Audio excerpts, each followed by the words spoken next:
Oke, jadi ini adalah Infinix Zero 35G yang acara launchingnya mewah banget. Gimana gak mewah? Karena launching dari HP ini itu ada di Italia, Venice. Mereka bekerjasama dengan forum internasional, yaitu Venice Forum Festival. Tapi langkah Infinix untuk bekerjasama dengan Venice Film Forum Festival sih, ya menurut saya udah oke sih ya. Karena tagline dari Infinix Zero 35G ini, wah, vlog front kamera. Dan karena tagline-nya itu, jadi kemarin saya di Infinix itu coba untuk ngevlog. Dan hasilnya, ya kalian bisa lihat sendirilah.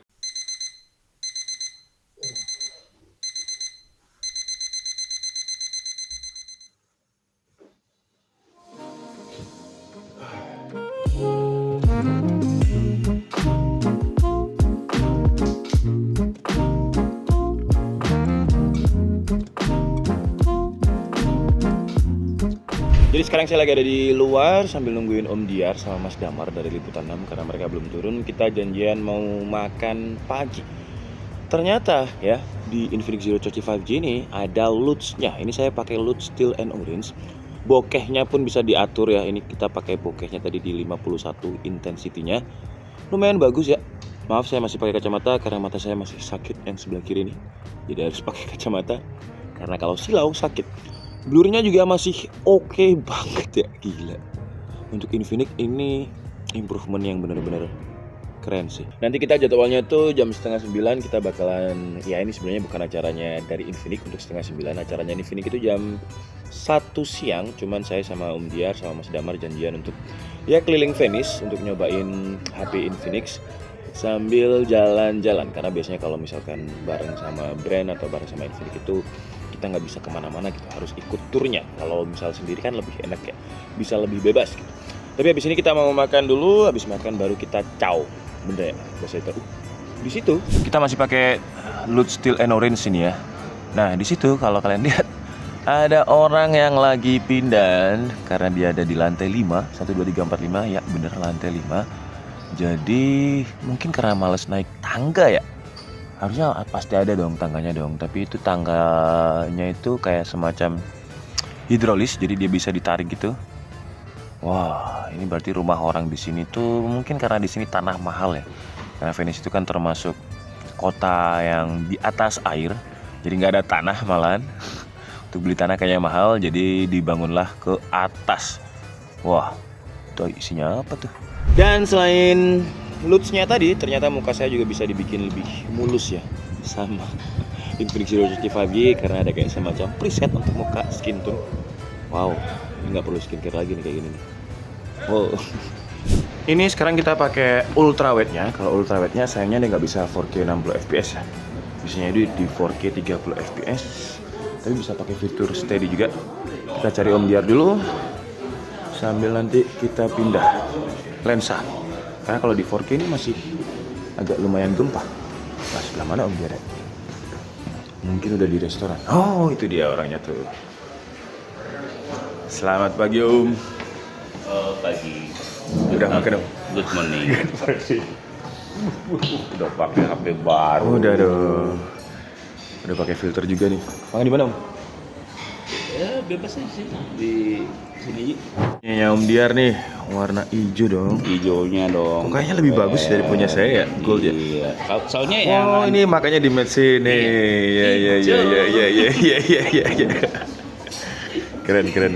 Ngomongin soal hijau, Infinix Zero 35G ini punya 3 varian warna. Yang saya pegang ini namanya adalah Golden Hour. Yang dipegang sama Om Diar namanya adalah Rome Green. Tapi ada satu lagi yang sayangnya nggak ada sampelnya, yaitu Fantasy Purple. Kalau saya pribadi sukanya sih yang warna hijau ya, karena permukaannya itu nggak kayak Golden Hour yang mid kayak gini. Rome Green-nya itu permukaannya leather, jadi kesan simple tapi mewah. Tapi dasarnya itu preferensi masing-masing karena kemarin ketika saya debat sama Om Diar sukanya yang Golden Hour ini. Mungkin ya faktor umur ya. Jadi kalau orang udah agak berumur, itu biasanya memang suka yang agak kemewahan. Kalau dari sisi desain sih kelihatan fleksibel banget dengan 3D curve screen-nya. Depan belakangnya juga udah diproteksi sama Corning Gorilla Glass 5. Terus dia juga udah punya sertifikasi IP53 Dust and Resistant. Layarnya yang curve ini pakai AMOLED dengan klaim 1 billion warna atau 1 miliar warna. Dia punya screen to body ratio yang gede karena curve-nya ini. dan udah punya layar dengan refresh rate 144Hz. Sayangnya untuk spesifikasi lain saya nggak boleh share ya, masih ada NDA, tapi kalian ketik aja lah di Google dengan Infinix Zero 35G pasti muncullah spesifikasi lengkapnya.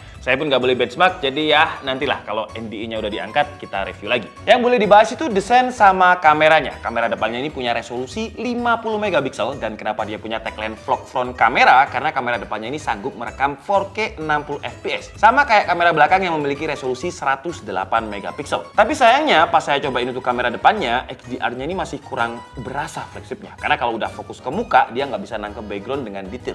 Jadi flat gitu belakangnya. Terus kalau saya geraknya ini terlalu ekstrim pakai kamera depannya, exposure-nya itu naik turunnya kelihatan banget di mata. Infinix sih bilang bakal diupdate dan dioptimalin lagi, cuman ya karena pas saya tes gitu, ya yang bisa saya ceritain sih itu ya semoga aja kedepannya bakalan beneran diupdate dan hasilnya bisa lebih bagus lagi. Karena sayang aja kalau misalkan nggak di fix, hasilnya itu sebenarnya bagus karena kemarin ketika saya cobain di kapal pakai 4K 60 fps, fokusnya ngelok ke muka, hasilnya kalian lihat lah. Ini di resolusi 4K 60 fps, kira-kira seperti apa? Coba terus belum komentar lah. Sebuah HB 4K 60 fps itu lumayan bagus. Cuman kalau ini harganya 4 juta masuk itu sih bakalan pecah. Ya, semoga aja segitu ya.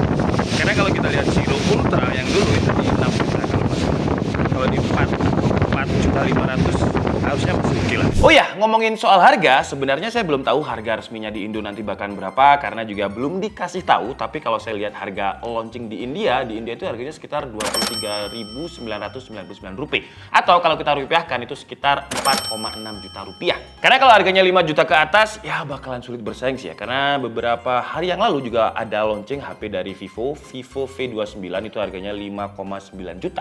Dan di harga 4,6 juta, kamera depan yang HDR-nya kurang tadi masih bisa diwajari lah, masih bisa dimaafkan. Apalagi kalau beneran dibenerin sama Infinix, wah 4,6 jutanya malah bisa lebih worth it lagi.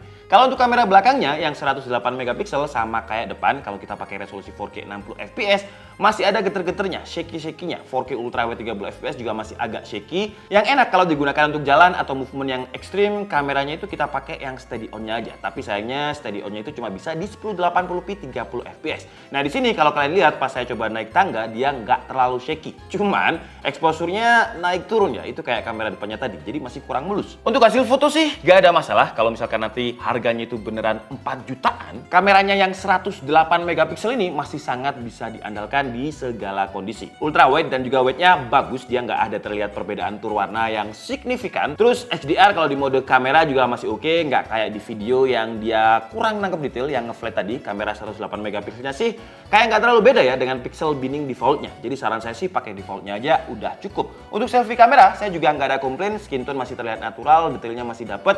Cuman sama kayak videonya, kalau backlight dan fokusnya ke muka, belakangnya itu jadi nge-flat. Portrait juga nggak ada masalah, separasi background dan objek masih oke. Low light-nya untuk main kamera masih bagus, terlihat natural, tapi baik kamera depan atau kamera belakangnya jangan terlalu tremor. Karena kalau tremor fokusnya agak sulit dan saya termasuk tangan tremor. Jadi foto low light harus beberapa kali biar fokusnya itu dapat. Oke, jadi adalah kualitas low light-nya kamera depan Infinix di 4K 60 fps tetap kira-kira kayak gini kalau digunakan untuk low light.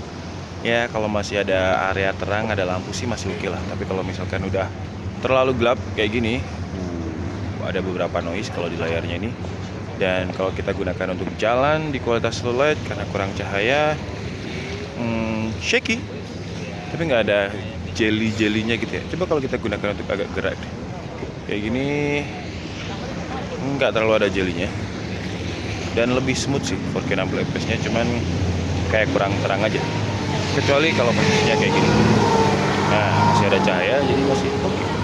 Fitur lain yang boleh saya bahas, RAM sama storage. Jadi RAM-nya itu ada dua pilihan, ada yang 8256 dan ada yang 12256. Storage-nya juga udah UFS 3.1, ya standarnya flagship. Baterainya itu standar 5000 mAh dengan support chargingnya di 68 watt yang walaupun flagship tapi masih ada adapternya juga dengan 68 watt. Gak kayak flagship di brand lain yang adapternya nggak ada. Kadang brand itu mikir, kalau orang udah bisa beli flagship berarti bisa beli adapter.